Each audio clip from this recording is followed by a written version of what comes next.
I wonder if you made the right choices last time. Let's see what you'll do today.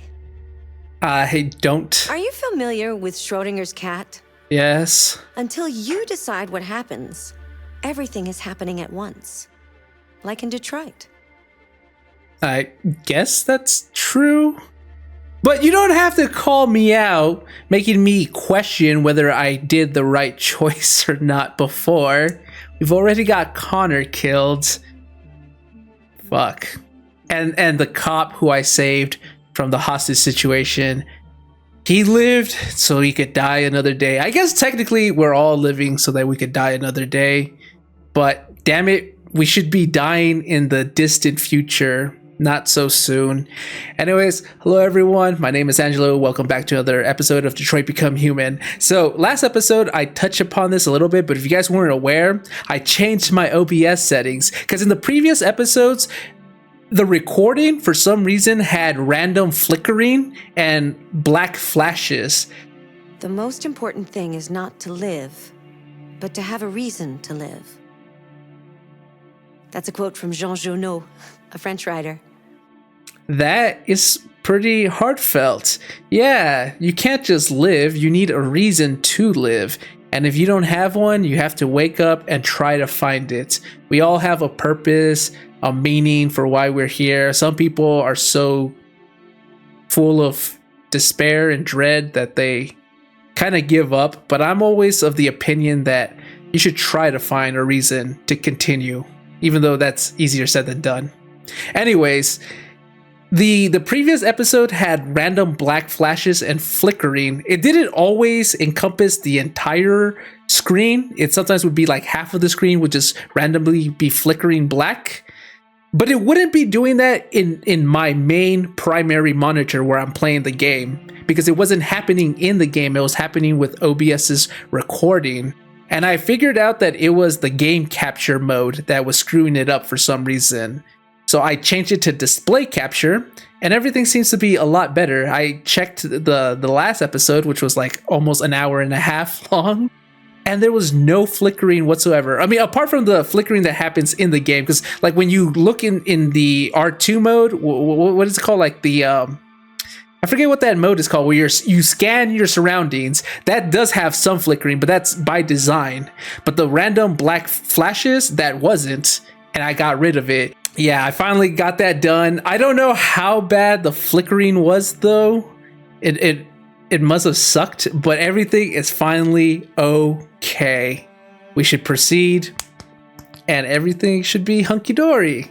Anyways, let's just continue on with the story. I just wanted to let you guys know that I fixed the problem. So if it was hard to see like the episodes because it was hard on the eyes with the random flickering, it should be resolved. Hank. No. No. What?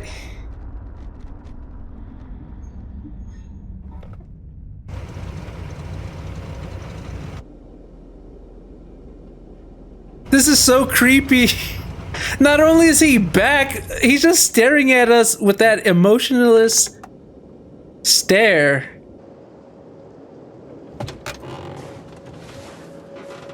Is it really him? I mean, it's his face. But Jesus Christ. My predecessor was unfortunately destroyed, but CyberLife transferred its memory and sent me to replace it. You died in my arms. And now you're back here as if nothing happened. Fuck you. Hank. And no emotion from Connor. Wait. You can't just do this to me and then move on. I have to let this, I have to process this. What the Okay, it makes sense. Connor is a machine. If he gets destroyed, he can be replaced. He's a prototype, but they can make more of him. If they want to. And they did. Plus, he said old Connor's memories would put into new Connor's body. But then that brings up like that existential dilemma. I think it's called like Ship of Theseus, something like that, where it's like you have this ship and you replace it piece by piece until eventually you replace the entire thing. Is it still considered the original ship, or has it become an entirely new ship? Connor, he was destroyed. His entire body was replaced. He has the memories of previous Connor, so I guess he's still like old Connor, but in a new body. Because he's going to have all the memories that Connor did, including all the experiences that he had with Hank. So I guess he's still going to see Hank as a friend, even though Hank kind of understandably doesn't like the whole look of all of this. He died and then he came back. Hank wasn't aware of this until just now. We were waiting for him here. Connor still has that machine-like stare, so he doesn't care, I guess, which makes it even worse because Hank looks like he could use some emotional support, and I don't think Connor can provide that right now. What the hell, Connor? Even I was like, I was devastated that Connor died, but now we know that he can be replaced. I'm pretty sure it's only Connor, though. Like, if Marcus and Kara died or got destroyed, I highly doubt CyberLife is going to send a replacement for them or transfer their memories onto a new body. Well, first of all, they would need the destroyed body so that they can, I guess, extract the data and then put it into a new machine body. So Kara and Marcus presumably will be destroyed permanently. So we cannot let them die. But Connor, it seems like there's no consequences because if he gets destroyed, he can be put back together. But then, would that affect his mental state? Like, if he gets revived multiple times, wouldn't that experience be kind of traumatizing? Would that affect his software instability somehow, knowing that he's died multiple times? I don't want to test out that theory, even though we know Connor is going to come back. It's just so weird. Kamski left CyberLife 10 years ago. Why did you want to meet him? This guy created the first android to pass the Turing test, and he's the founder of CyberLife. If anybody can tell us about deviance, it's him. Makes sense. I guess we're doing a mission together, like old times, Hank. I never left. I never died. I'm still here at your side. Don't you appreciate this? That's... Hi. I'm Lieutenant Hank Anderson, Detroit Police Department. I'm here to see Mr. Elijah Kamski. Please, come in. That is Menu Lady. Okay. That's her. In the flesh, or in the plastic body? I'll let Elijah know you're here, but please make yourself comfortable. That's her. It's so weird seeing her out here with a full body. She is gorgeous. Is that Kamski? Does he actually have a big ass portrait of himself in the waiting room? Nice girl. You're right. She's really pretty. Even Connor thinks so. Nice place. Guess androids haven't been a bad thing for everybody. It's profitable for Kamski. So you're about to meet your maker, Connor. How's it feel? Oh, that's right. It doesn't raise any existential questions. If that's what you mean. Sometimes I wish I could meet my creator face to face. I'd have a couple of things I'd want to tell him. Yeah, don't we all? Don't we all? It's like, I don't believe in a god, but if there was a creator, there's definitely some things I would want to get off my chest. And they're not exactly nice things, but I feel like most of us would share that sentiment, considering the state of the world. You'd kind of want to let off some steam. But Hank definitely, considering what happened with his kid, I think would have some choice words with our creator. I didn't think about it though. We're meeting Kamski, the creator of not just Connor, but all CyberLife androids.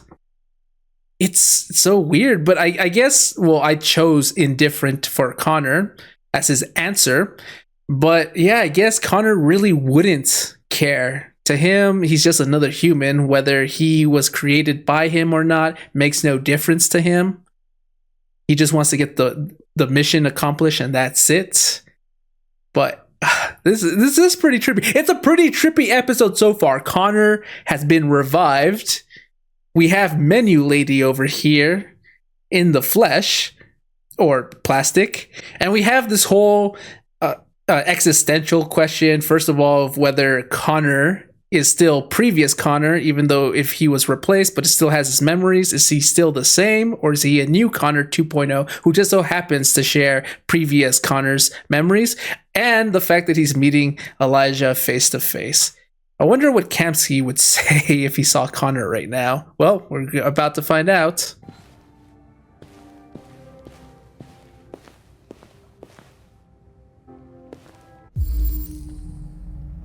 No, that can't be who I think it is. Amanda. It is! This episode is getting trippier and trippier, and we just started. First of all, let me read about Elijah Kamski, AI graduate at University of Coldbridge. Oh, that is Jensen Huang's wet dream right there, to have an AI course and then have everyone just partake in said AI course so that people can continue buying AI GPUs, AI chips, and he can continue profiting from it. Amanda Stern, AI professor at University of Coldbridge. Died 2/23/27. Aren't we like in the year 33, 32? What the hell? So, who have I been talking to this whole time? Huh? Connor? Connor, you don't have anything to say about that? Look at him.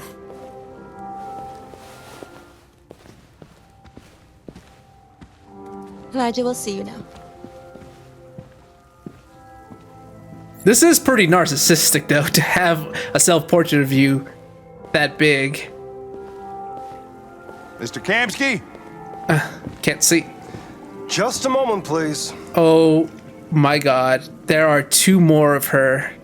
I guess he really is infatuated with this model that he had to get 3 of them. Also, that is a very interesting choice of color for your pool. Usually people have blue because it makes the water look nicer. He went for red.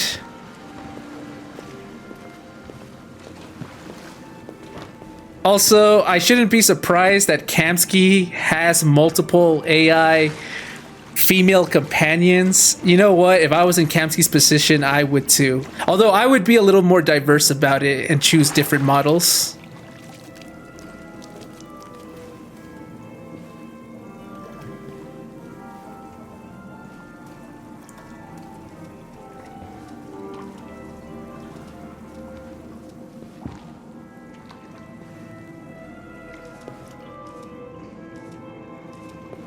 I'm Lieutenant Anderson.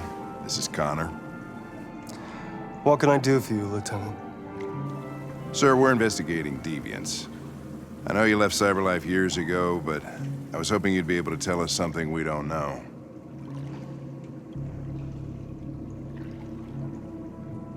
Deviants. Fascinating, aren't they?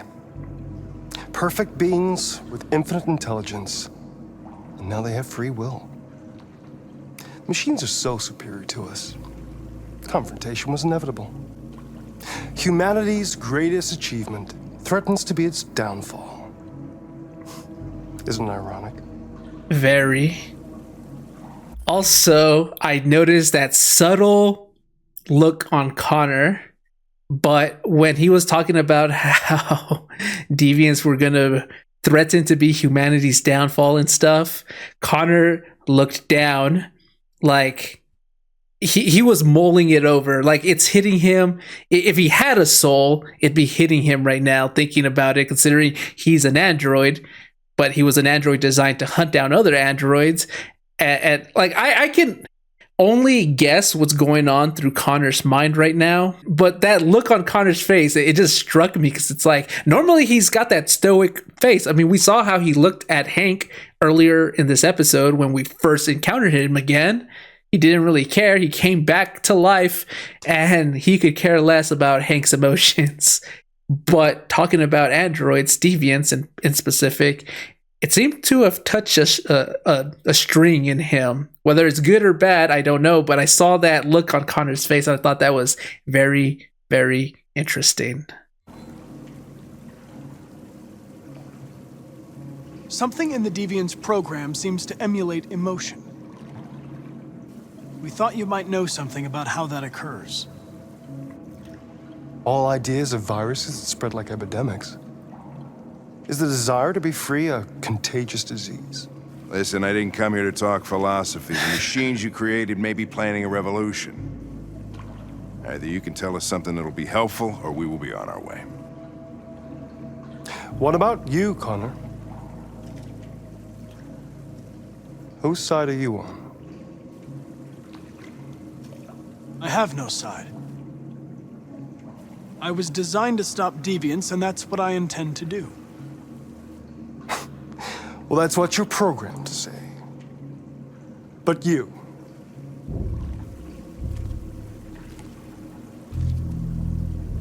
What do you really want?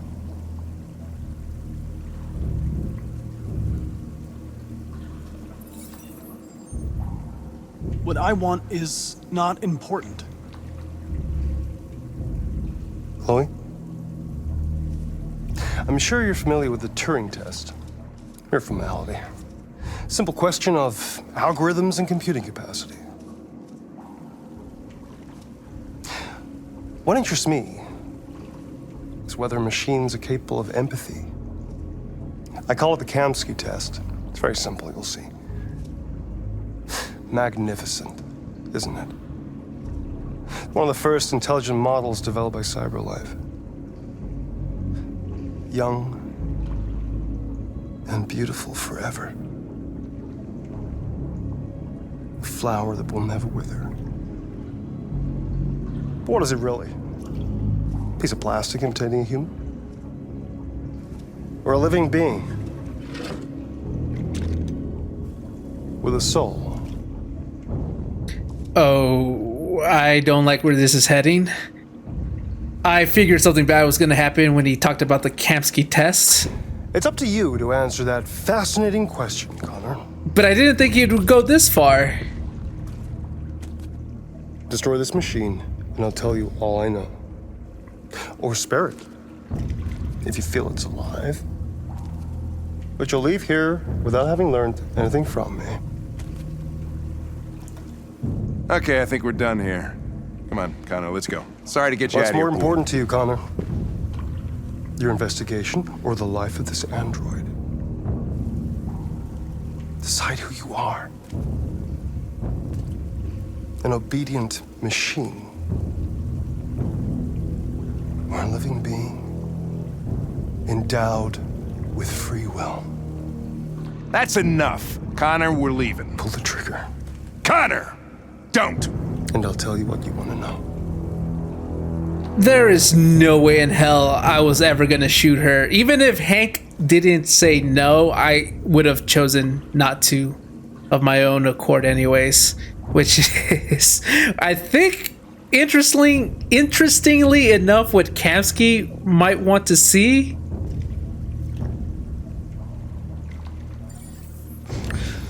Holy crap, software instability just shot up. Fascinating. CyberLife's last chance to save humanity is itself a deviant. I'm not a deviant. You prefer to spare a machine rather than accomplish your mission. You saw a living being in this android. You showed empathy.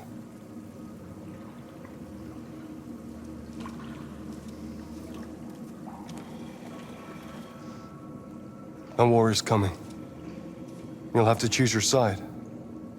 Will you betray your own people or stand up against your creators? Damn. What can be worse than having to choose between two evils? Damn. Let's get out of here. This guy is very interesting. I wish I could talk to him and pick his brain about all of this. By the way, I always leave an emergency exit in my programs. You never know. What the hell does that mean? Huh?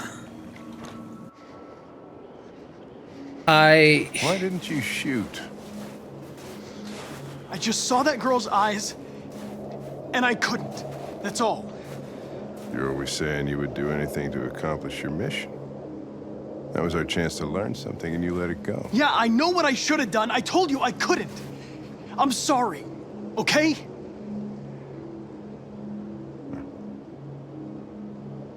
Well, maybe you did the right thing. Hank. We're on his good side again. What the hell was all of this? Hank thought Connor made the right decision. Is this where we shoot? Kamski tests, yeah. Spare Chloe. Her name is Chloe. Or don't, and then we go for a little bit more. Well, if Hank didn't hate us for being reborn after traumatizing him, he definitely would have if we decided to shoot. What? Connor died in Public Enemy. Okay, if we didn't, we would have started off here. Hank isn't pleased to see Connor. Like, on one hand, if a dear friend of yours died and you went to their funeral and everything, you processed that trauma, and then you saw them alive, you would your emotions would definitely be mixed. You wouldn't know how to process all of it, especially right there. There's no time to process it. He has to kind of deal with the whole fact that Connor came back to life immediately. I think some people would eventually be thankful, though, to see their loved one be back alive. But I could definitely see why people would be a bit angry at the whole thing. Because it's like, damn, I grieved for you. And it didn't even matter because you came back to life anyways. 32%, though, had this start. Chloe answers door. There was more stuff to do. We didn't get enough time. Maybe it's because I was analyzing the portrait a little too long. Because, yeah, okay, what the hell? Amanda is dead, has been for many years. We've been communicating with her. Connor didn't even make a mention about this. He saw that Amanda... he did say Amanda's name questioningly, so it's on his mind, but he didn't have anything else to add to the fact that she's dead. I've been saying that Zen garden feels so unnatural. It all started because I remembered that it was just like an enclosure. You can only walk in a circle. There's no pathway where you could see where Connor walks to the garden or anything like that. So it just felt weird. And then when I kept thinking about it, it's like, okay, yeah, some of the trees are made of plastic. But then I thought maybe it was like an artistic sculpture of some kind, some modern-esque art that Amanda loved and she put into her garden. But then I remembered that the sidewalk isn't all paved. Sometimes it's also plastic with that weird texture. It just has this uncanny, not real feeling to it. Now we know that Amanda isn't even real. At least the one we've been seeing. She can't be. She died. Unless they, like, faked her death. Or she's an android. What if they found the technology to not just transfer machine memory to a different machine, but what if they were able to download like the human consciousness, put it into a data form of ones and zeros, and then put that into a machine? Then Amanda could live forever, theoretically. I guess anyone would. Would people do that? I mean, that is also possible. Because I highly doubt we've been talking to like a hologram. It seems like Amanda is there. So I guess they maybe they've been keeping her imprisoned in the Zen garden because to the world she's dead. But if they saw her walking around like normal, it would freak people out. I mean, we already saw how Hank reacted to Connor's comeback. So maybe they're keeping her there for now until they, I don't know, change public opinion that people have with androids and maybe unleash this new technology that can bring your real loved ones back from the dead in a machine form. I don't know, but that is so weird. And Amanda was Kamski's professor too. Everything he knows about AI, he learned from her. But okay, so she's still working with CyberLife. Kamski is gone, and now she's helping out Connor. I don't know. It's like just when you think like you have a theory cooked up, more questions pop up. Chloe returns. We met Kamski, questioned him. Kamski's test. Yeah, when he was talking about the Kamski test, about testing androids' capability for empathy, I already had like bad scenarios cooked up. Like I initially thought though was that he was going to hurt Chloe by like punching her or something and seeing how Connor reacts. Like if he flinches because he wants to help her, he's gonna be like, hey, you have the capacity for empathy. That's the farthest I thought was going to happen, was to see if Connor reacted if she got attacked, like punched or something, thrown on the ground. No, he took it a step further. He brought out the gun, and then just when I thought he was going to be shooting Chloe, no, he puts that damn gun into Connor's hand. What the hell? I kind of figured, though, the way he was talking, that he didn't exactly hope that Connor shot Chloe. It seemed like he really wanted to see Connor turn. And I mean, it looked like he kind of liked it. He kind of liked that reaction that Connor had. Because if you think about it, Kamski is the creator of all these CyberLife androids. So he would be interested to see if one of his prototype lines had a soul. I kind of figured that he wouldn't want Connor to shoot Chloe. He was really testing him to see if he had emotions, and it turned out that yeah, Connor is troubled with what's going on right now. It's this whole mission is interesting. I really wish like if I could delve myself and just like isekai myself into the Detroit Become Human universe and then have a chat with Kamski, because I would like to pick his brain and his topics on what AI has been doing or will do in the future. He seems like an interesting person to talk to. I made my opinions on AI pretty well known throughout this playthrough. I'm not a fan of it. I think it has its uses. I don't think all of it is bad. I just think the way it's being implemented in our real world where it's bad. And Kamski, he loves AI, but it seems like he too isn't in a full agreement with what CyberLife seems to be doing. That's why he left or was forced to leave. I wish I could pick his brain. Also, interesting that he loves Chloe, that he has 3 models of her. I don't blame him for having multiple models of female androids. It's just like he could make it a little bit more diverse. Anyways, Hank thought Connor made the right decision, and that is that.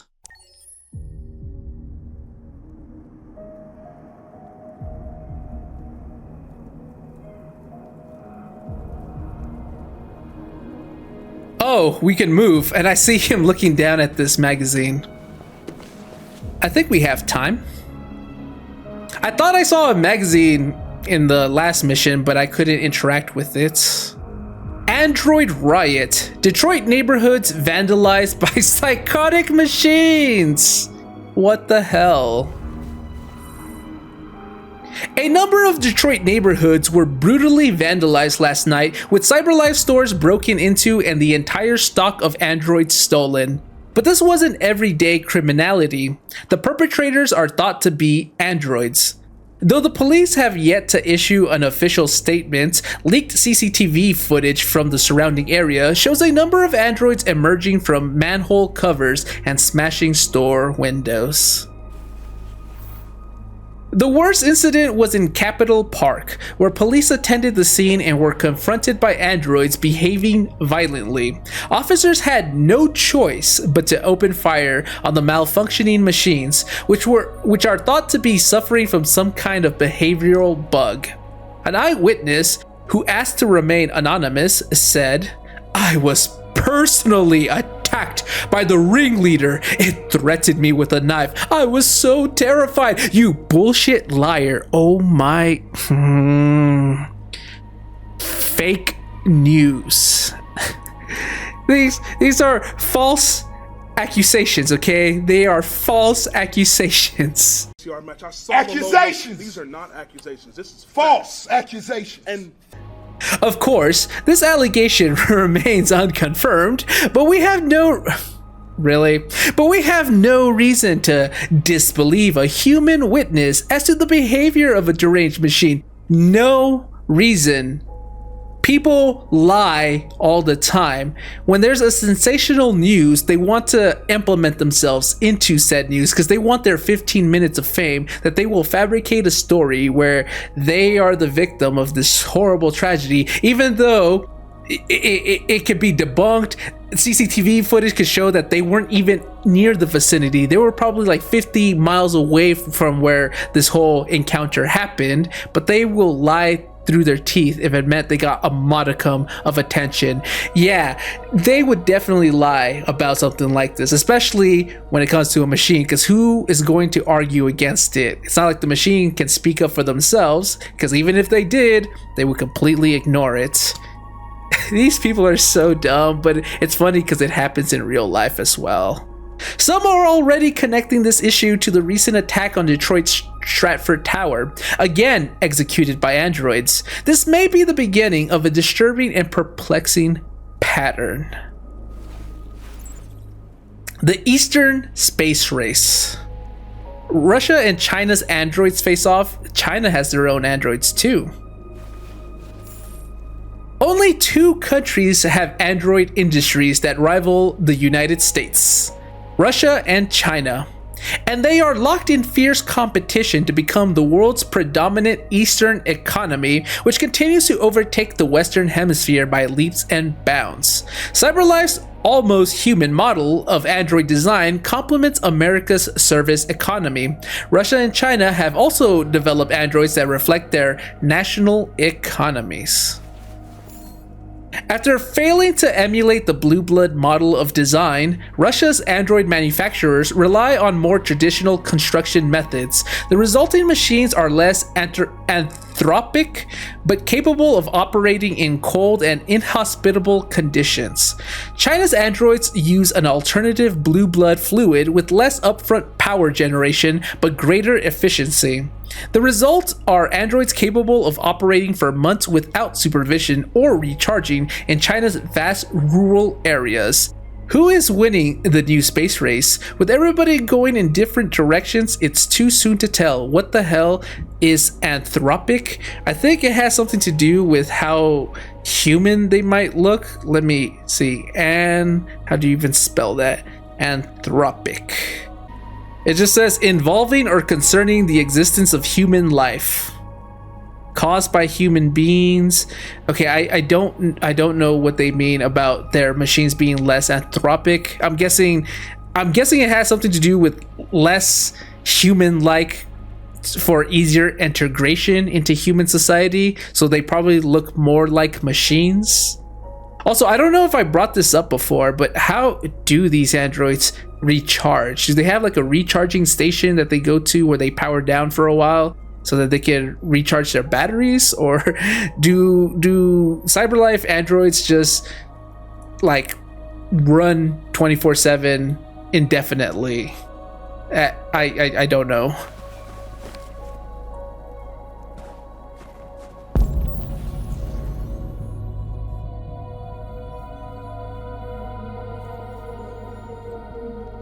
Okay, hold on. Let me just check over here real quick. I don't think we can do anything over here because I see the red barrier. It's very faint, but it's there. It says to enjoy some alone time.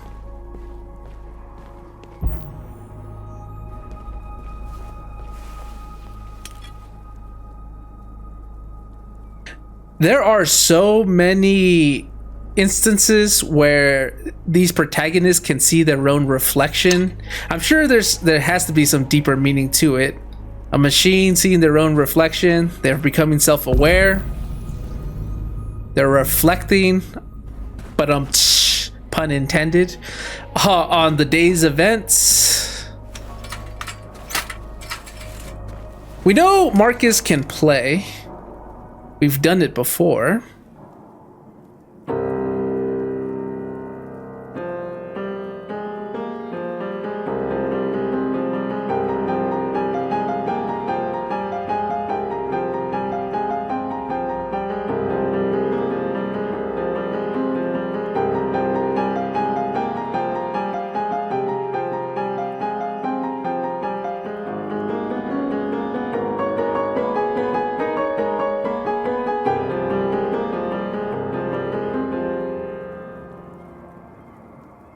I'm surprised that piano can even play at all. You would think you would need tuning at the very least.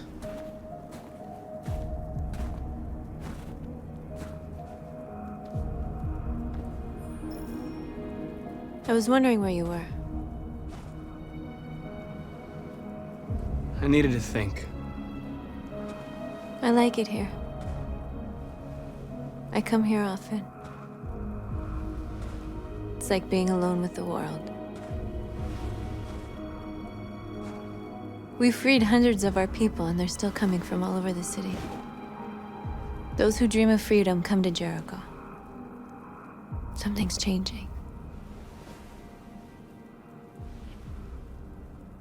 You seem preoccupied. I would. They all obey me. They follow me without question. And that much power feels good. And scary at the same time. I'm glad it feels scary to you. All the media are talking about what we did last night. The humans are terrified. They're afraid of a civil war. Many of our people were burned in response to what happened. Really? The humans hate us. They'll never give us our freedom. Let me just say real quick, Marcus is a good leader. Power can corrupt. Even people who feel like they can handle that amount of power, it's very tempting when you have people who will do whatever the hell you want them to do. We've seen it a lot with government officials, not just in the United States, but all over the world. And even other places. If there's an organization with a hierarchy, there's going to be corruption. It just happens. But the fact that Marcus is also scared of having that much power, he's self-aware enough to know how dangerous it can be. That's why he's a good leader. So I trust him.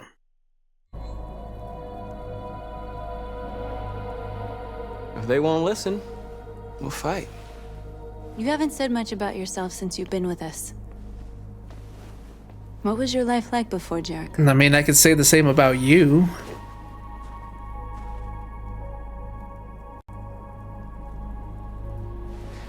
was caring for an old man.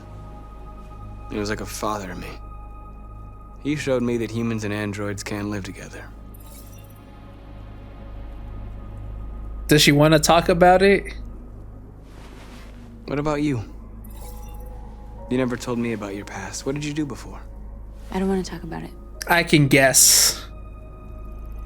And it has something to do with the other North.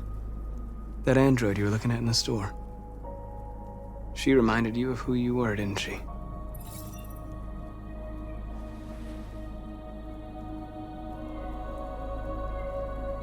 We all have something we want to forget. But you need to know where you come from to know who you are. I was nothing. A doll in a distributor program to satisfy humans. Just a toy designed for their pleasure.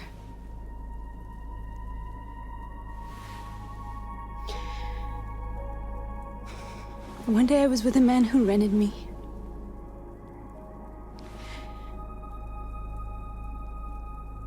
And without knowing why, I realized I couldn't take it anymore. I strangled him and I ran away. There, now you know everything. I shouldn't have told you. Well, I kind of put it together.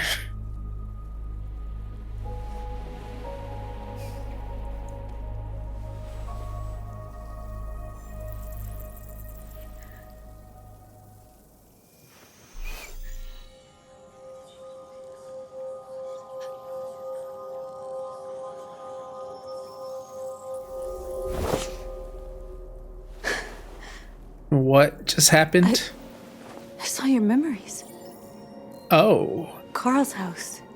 When they left you for dead in his studio. I saw your memories too. The Eden Club. The death of that man. I felt like I was there with you.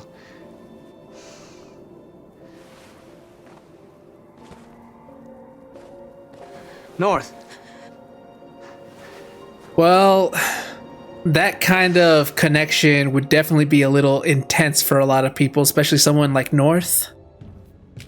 We just need to give her time.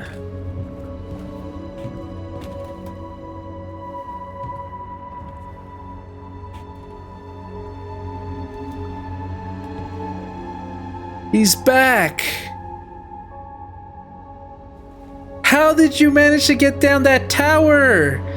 He was injured, and he was at the top, at the very top. How did he manage to sneak by? You know what? We're not gonna ask any questions. Just give him a hug. Welcome him back. I am so glad I didn't just shoot him, because it was so stupid. We saved him so that we could shoot him at the top of the roof. Like, we had to give him a fighting chance. This is suicide. We'll all be killed. Please, Marcus. It's not too late to change your mind. You don't understand. We're finally gonna show them who we really are. This place will go down in history. We'll be killed on the spot. That's a risk I'm prepared to take if it means freedom for our people. Oh, the bickering. Marcus, the please don't do bickering. this. The bickering. Okay. They'll understand. We'll make them understand. We have to work together. This is the only way. Trust me, North. Rally your people. Convert more There are androids androids. here who could join us. The more we are, the stronger our message. Oh, there's an android right there. Convert more androids. So I'm just gonna go up to them and touch them.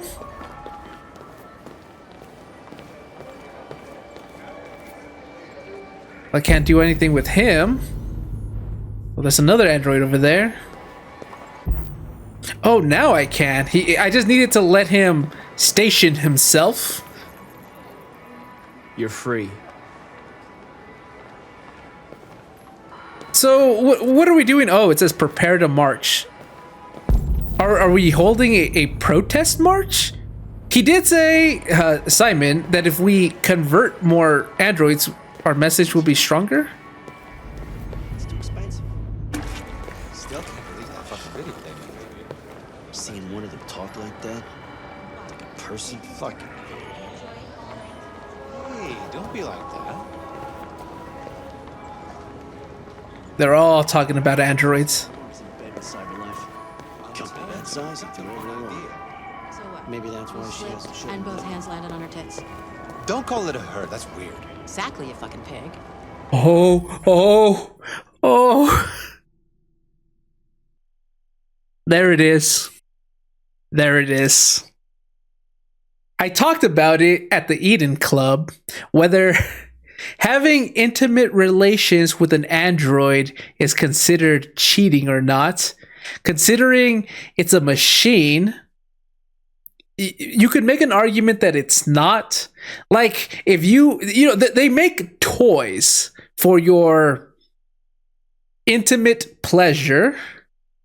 If you use one of those, I don't think it's cheating. Like, if you were in a relationship and you decided to use one of these toys while your partner's not around, is it really cheating?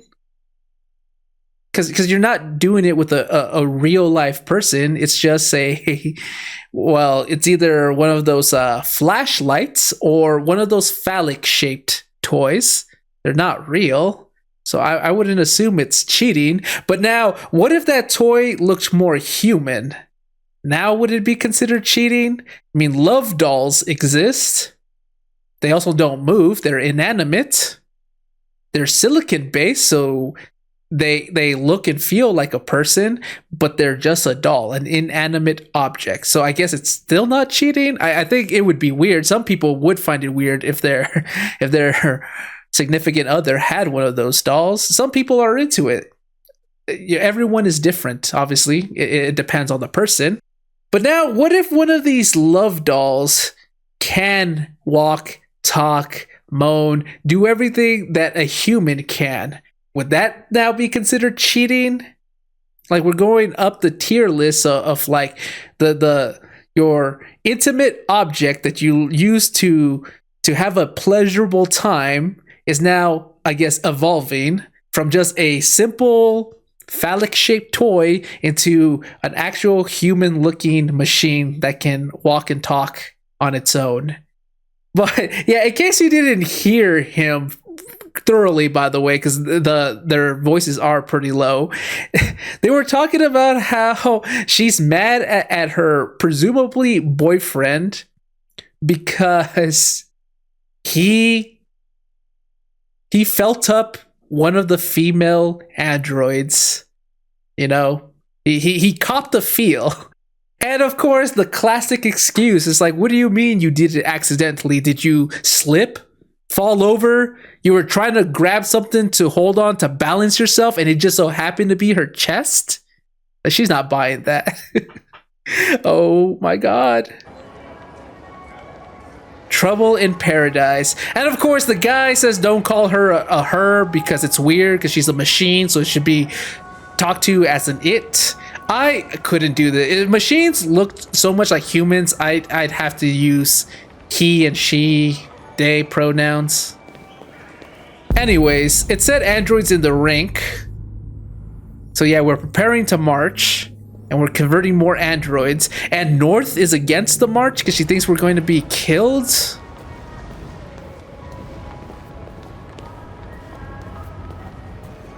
Androids are everywhere, and they listen to everything. I mean, that's the point. CyberLife is recording all that. I mean, they could be spying on us right now. I am definitely not spying on her. I bet President Warren is in on it too. Hello? Nikki? Are you there? Yeah, some people don't want to talk to that family member, best friend who gets political with everything. They want their peace, they value that, and they're just gonna hang up on you. But it's so funny that she's talking about these androids listening to her, spying on her, and I'm literally doing that and not stealthy enough. I'm not subtle about it. I'm like here just eavesdropping on her, and I'm just about to convert her android who's right next to her. Is she even gonna notice? Probably not.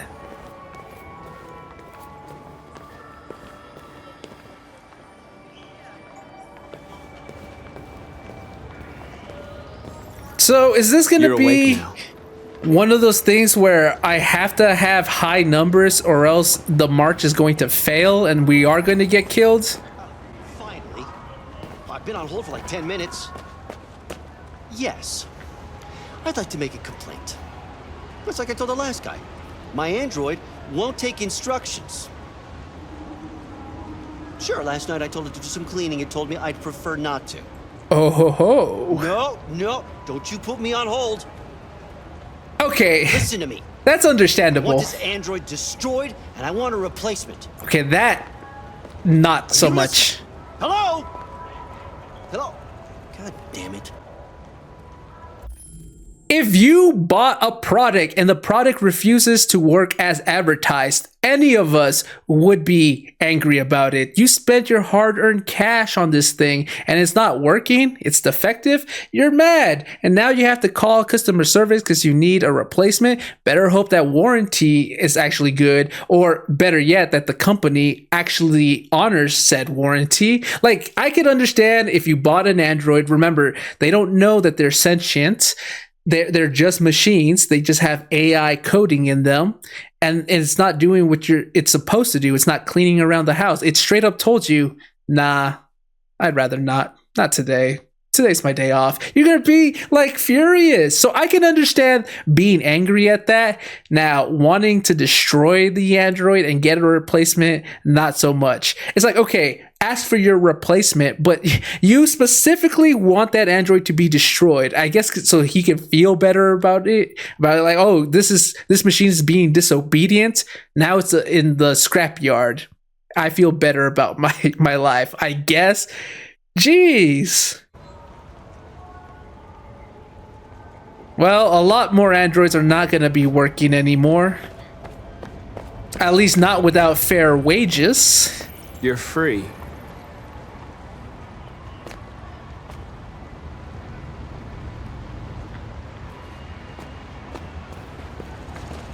There's another one over here. I need to block the street.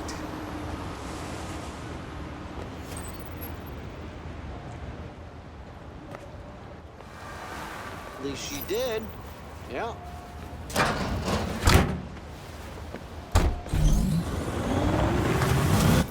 You're free now. Hey! What do you say? Where do you think you're going? I know. You get back here!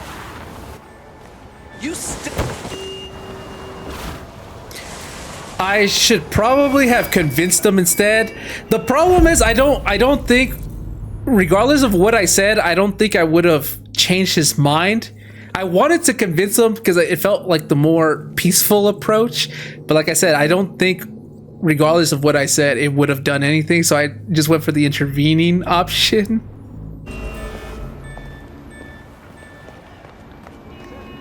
Oh, look at all the androids we've converted. This would be scary to walk across.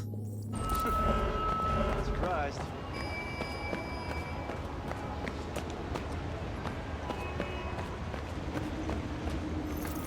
You don't have to obey them.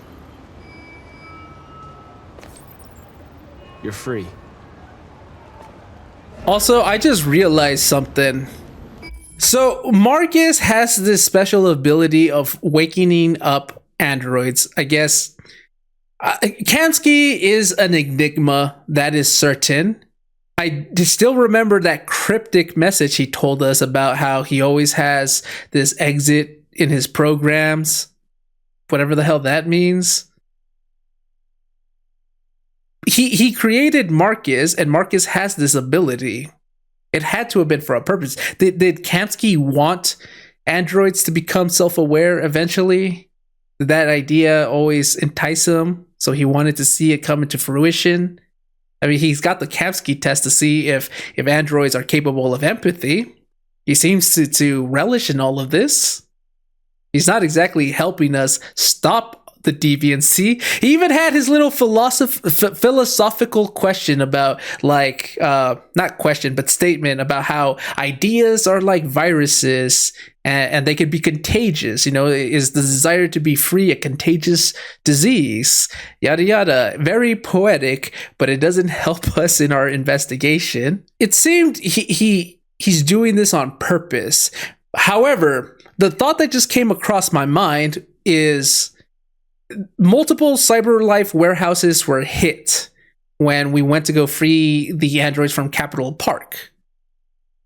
How did the other people free and awaken the other machines? Because I thought Marcus had to be there to touch them, but it happened at other CyberLife stores. Do other androids also have said ability to awaken people? Because I thought it was just Marcus. Unless that was like a plot hole that kind of didn't get addressed because they kind of forgot. They kind of wrote themselves into a corner and they're like, no one's going to question it anyways. Because I would assume there had to have been someone with the same ability as Marcus to awaken the other androids, right? Unless they just got the androids and like stored them, packed them up, and then just shipped them back to Jericho so that once Marcus gets back to Jericho, he can start touching every android and awakening them. I guess that also kind of makes sense.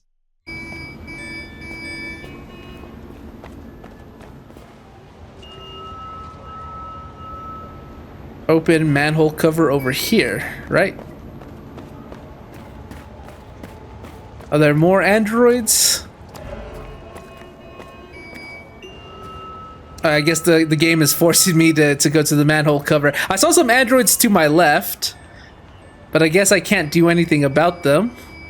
No, yeah, because the game it wants me to go here.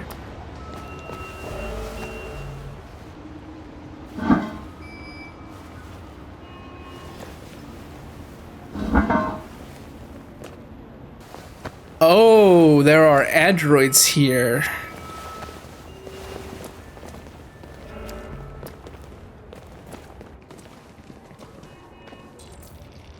Convert more androids.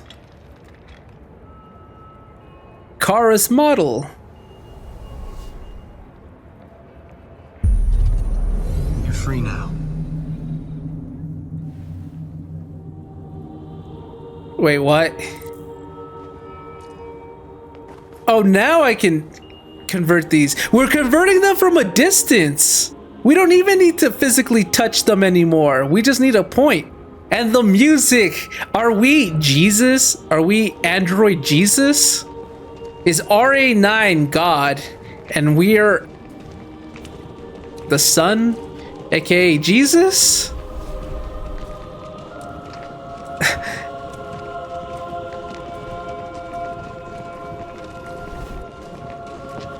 This is so cool. Like, the concept is pretty interesting. Oh no.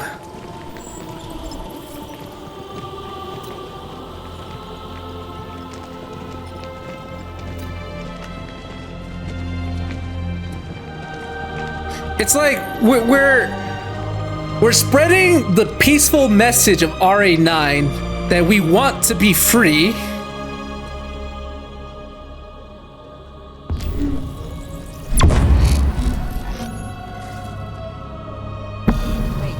We're leading our flock. We are the shepherd leading the flock to greener pastures. Greg, we have this miraculously divine power to convert androids at will. It's like we're Android Jesus. Such an interesting concept. And you can hear the people being angry with all of this. Disperse! Disperse immediately! That's an order!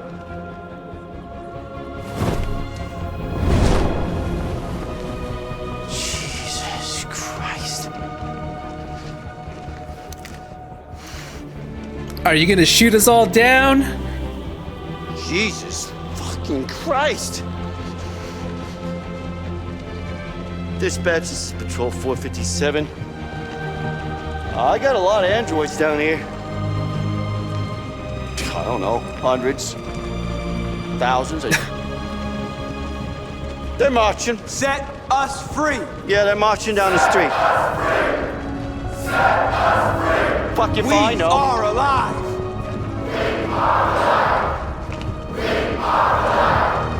No more slavery. Come back here! Fucking thing won't listen to Freedom. me! Destroy the bastards! We are people. Liberty for androids. I have chills. Equal rights. Also, I'm walking all over the place. Oh shit. We knew this was gonna happen. The drone found us.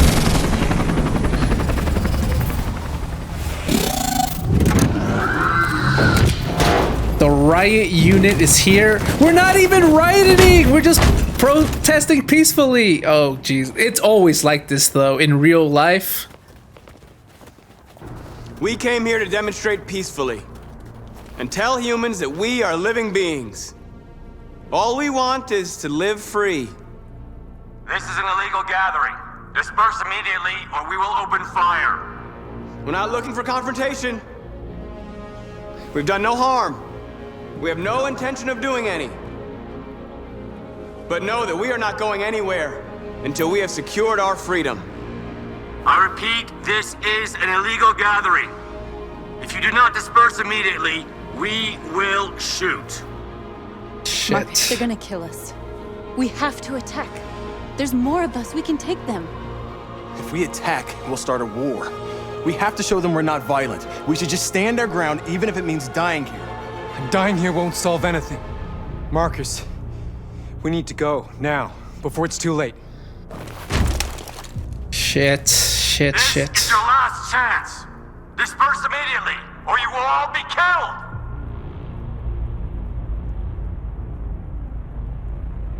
We have to show them we won't back down. We stay right here. Fuck. Disperse! This is your last chance! Public opinion. We have to make a statement. We have to stay put no matter what. Please, Marcus. We can't let them slaughter us without fighting back. We have to make a statement. Public opinion. We're not moving. My palms are sweating right now. It's going up. Unarmed Marcus, protesters. what are you doing? They're gonna kill us all. Be a martyr? I'm getting teary-eyed though. Fuck, we're gonna die. We're gonna fucking die. But we're dying for our cause.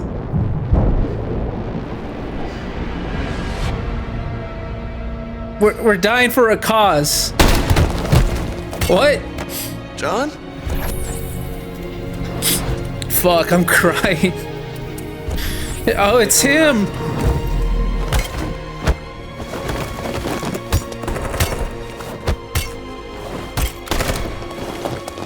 Fuck. Quick! They're coming.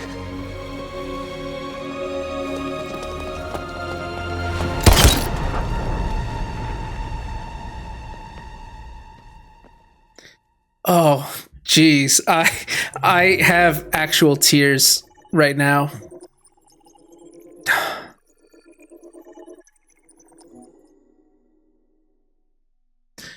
John gave his life to save Marcus. Fuck me.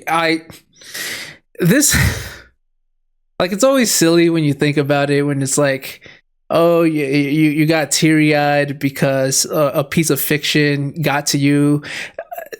There's so many people who like to like make fun of others, and they're like, don't you know that it's not real? Like, why are you getting so emotional over something so fake? But it's like, when a story is good, it can immerse you, and when you're immersed, you start feeling the emotions. Everything that is happening, it feels like you're one with it. Like right now, I was even doubting whether I was doing the right thing. And so that doubt was cementing myself, it was encompassing me.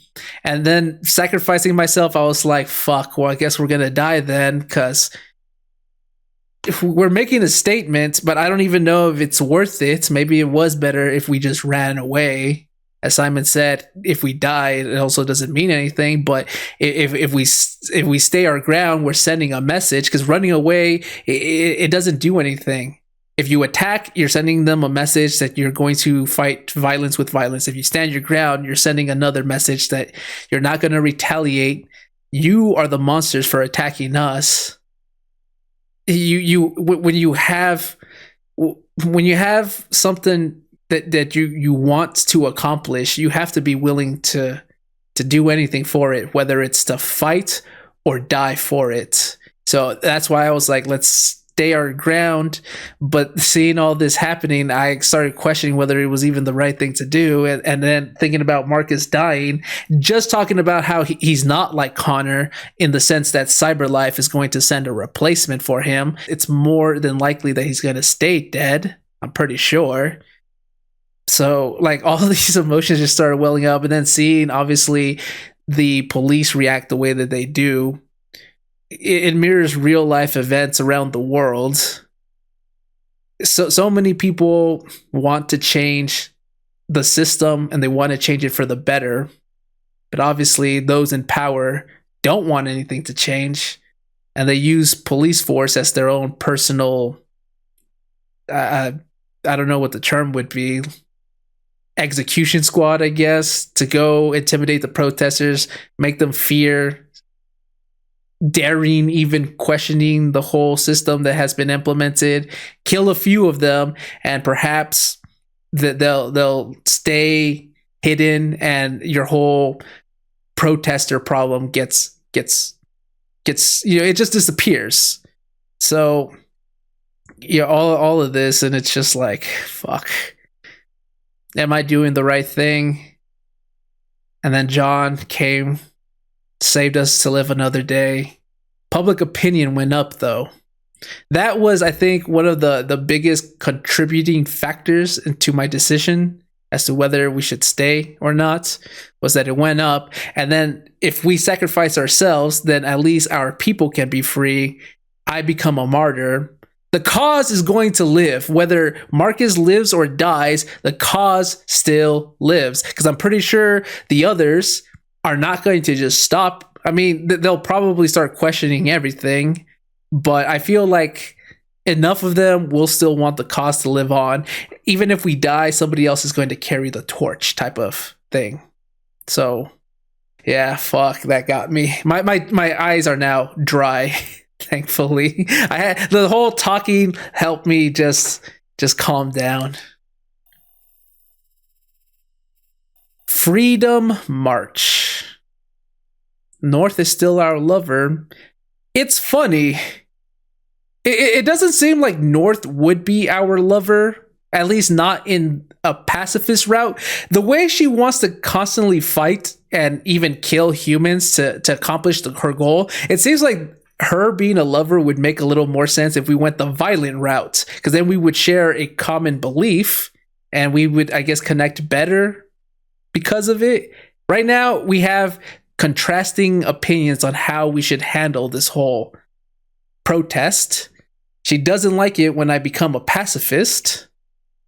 You would think that she wouldn't be my lover. Maybe a companion, a friend, but not a lover. But we'll see how this plays out. Public opinion is now supportive. So there is that. I did everything in the beginning. 27% of people looked at the broken mirror. That's the lowest percentage out of all the things to do. A lot of people just walked on the beam immediately. We shared our memories with North, which a lot of people did. Shared the past and asked about her past. I'm surprised that actually worked. I thought she was going to get angry at me. We kind of surmised, though, what her past entailed, considering we knew what her model was designed to do. Simon survived in Public Enemy, so he manages to be reunited. Only 32%? Really? Damn, so many people don't see Simon again.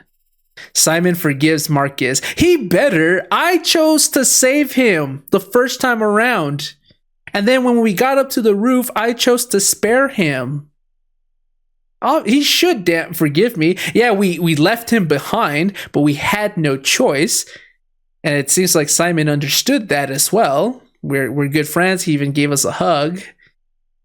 So, nice. Be aggressive with owner when we shoved him. Yeah, I should have tried to convince him, I guess. I just thought it wasn't going to work. He's going to be like, who the hell are you? And why are you trying to convince me to let this android go? Like, I just thought he'd get mad.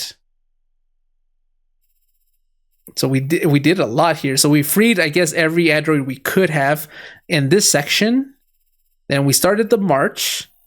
We converted AX400. I don't know what the one at the bottom is. I guess don't convert her. And then we converted everything else. We raised our hands instead of marching forward, which is the minority. Because the policeman blocks the march 99% because it had to happen. But 38% of people raised their hands. I thought that if we advance, it would be more intimidating. There was more of us, so maybe he would be hesitant to shoot us. I thought raising our hands would send a better message. Reached the plaza. Police blocked the march. 60% stood their ground. Nice. 15% of people charge. I would have assumed more people would charge than leave, because I would feel like people, if they had the route already in mind of how they want to play the game, whether they want to be pacifist or they want to be violent, I would assume they would choose one or the other, charge or stand your ground. I would have assumed that leave would have been on the lower percentage, but no, it's higher than people who charged. Police fired unprovoked. And then 39% of people sacrificed themselves. Ooh. So it's still the majority of people compared to the other two choices. But it shows you that some people stood their ground, police fired unprovoked, and then 24% of people said, oh, it's on. Hey, they fired first.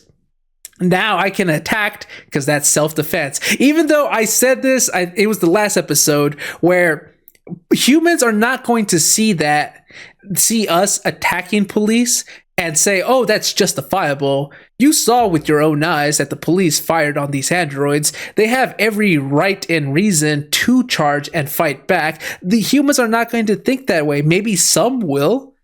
But most people won't. They're going to be like, holy shit, androids are willing to fight back. They're dangerous. They're a threat. Let's destroy them. Although, like I said, I understand people who say enough is enough and they just charge because they don't want to die. Police keep firing. Oh, there's another end. There are multiple ways this thing could end.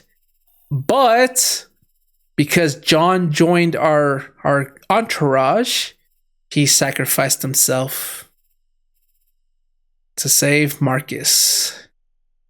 Oh boy. Okay, I'm definitely gonna need a break.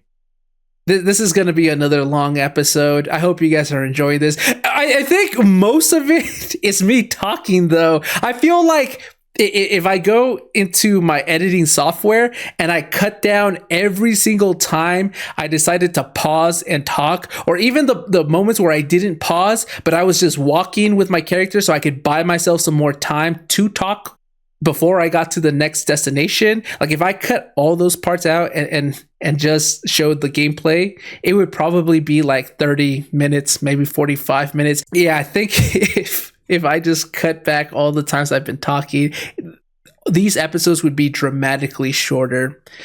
But because I do love to talk, I love to yap. And if you're watching still right now, you haven't clicked out of the video, it must mean you are okay with me yapping as well. So the last episodes have been over an hour, which is a pain to upload onto YouTube because it's not even the rendering that takes a long time. I have a very good computer. It actually renders videos faster than the length of the video. So if a video is like 1 hour long, my computer renders that in about 50 minutes, sometimes a little faster. So it renders faster than the length of the video itself. So it's a pretty good machine. The problem is my internet sucks so bad. I have like on average 15 megabits per second upload speeds. So an hour long video takes about 2.5 hours to upload to YouTube. It's gone up as high as 3+ hours, like 310. Yeah, for a 1 hour video, because it really depends on my upload speed, because it's not always 15. Sometimes it goes down to 10.